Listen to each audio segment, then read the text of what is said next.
आज हम स्टार्ट कर रहे हैं फ्यूचर इंडेफिनिट टेंस। ठीक है, फ्यूचर इंडेफिनिट टेंस।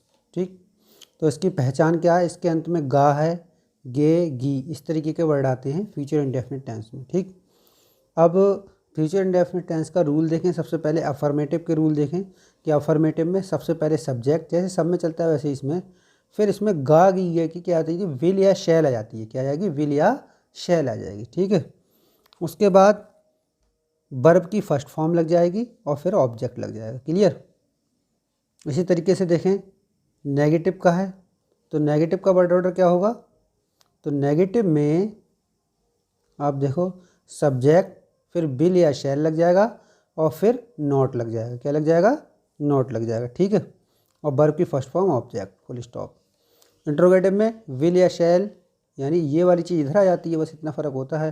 फिर सब्जेक्ट, फिर वर्ब की फर्स्ट फॉर्म, फिर ऑब्जेक्ट, फिर क्वेश्चन मार्क लगाना भी ज़रूरी है। ठीक है, देखो एक वर्ड ऑर्डर और दे रखा है लास्ट में, ये वाला, तो इसको ध्यान से देखो कि विल या शैल, फिर सब्जेक्ट, अगर नॉट दे रखा हो किसी वाक्य में तो नॉट भी लगा दें। ठीक, फिर वर्ब की फर्स्ट फॉर्म, फिर ऑब्जेक्ट। ये नेगेटिव इंट्रोगेटिव आप कह सकते हैं। ठीक, अच्छा, अब इसमें ये बात ध्यान देने की है कि किसके साथ विल लगाएंगे और किसके साथ शैल लगाएंगे।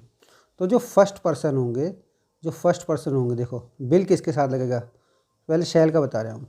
शैल किसके साथ लगेगा? आई लिख लेना, आई वी यू, सॉरी, आई और बी के साथ शैल लगेगा। आई के साथ और वी के साथ शैल लगेगा। ठीक है, बाकी सब के साथ विल लगेगा। बाकी सब के साथ क्या लगेगा? विल लगेगा। बस 100 की एक बात आई समझ में। अब देखो कुछ इसके हम एग्जाम्पल देख लेते हैं। एग्जाम्पल देख लो, जैसे एक एग्जाम्पल है तुम्हारे सामने। क्या है एग्जाम्पल?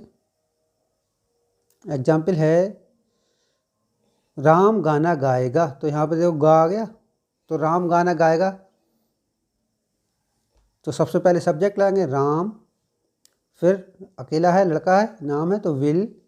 ठीक है, फिर क्या लगाएंगे? सिंग। वर्ब क्या आ गई? फर्स्ट फॉर्म वर्ब की, गाना गाने की क्या होती है? सिंग, आ सॉन्ग। क्लियर?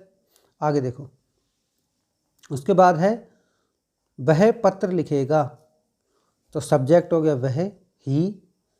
ठीक है, लिखेगा को राइट, और उससे पहले गा की क्या आएगी? विल। तो he will write a letter. अगला तो वह अगले महीने आएगा। तो वह को क्या कहते हैं? ही। अब आना क्या कहते हैं? कम। उसके साथ क्या लगेगी? विल। तो ही विल कम। ठीक है, अगले महीने मतलब नेक्स्ट मंथ। क्लियर? अब आगे देखो क्या दे रखा है, 3 वाक्य और हैं। मैं बाजार जाऊंगा। तो आई, अब आई के संग क्या लगेगा? शैल। ठीक, अब जाना क्या होती है? First form go, to market. हम कल आगरा जाएंगे। हम कल आगरा जाएंगे, तो हम की क्या होगी? वी, और वी के संग मैंने बताया था क्या लगेगा? शैल। जाना क्या होती है? गो, टू आगरा। अब आने वाले कल को क्या कहते हैं? टुमारो। क्लियर? आगे देखो क्या दे रखा है कि मैं तुम्हें नहीं बुलाऊंगा। अब नहीं वाला आ गया तो विल के साथ नॉट लगा देना बस। तो मैं की क्या होगी? आई। ठीक, आई के संग क्या लगेगा? शैल। आई शैल नॉट कॉल यू। बुलाना को कहते हैं कॉल, बुलाना को क्या कहते हैं? कॉल। तो कॉल यू। क्लियर? तो अब अगला देखें, कुछ वाक्य और दे रखे हैं, ये भी करने की कोशिश करना। ठीक, ये भी समझो ध्यान से। वह कल आगरा जाएगा। तो he will go to Agra tomorrow.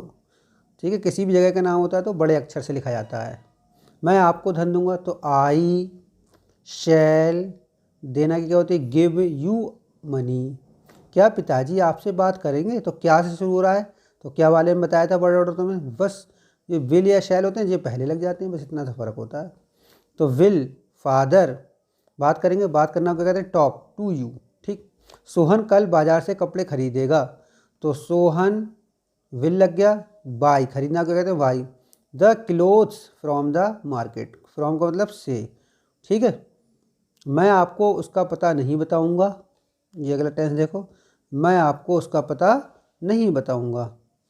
ये भी मैं की क्या हो गई? आई, आई के संग क्या लगेगा? शैल, आई शैल पता बताने को क्या कहेंगे, टेल। बताना को क्या कहेंगे, tell. I shall not tell you his address. Clear.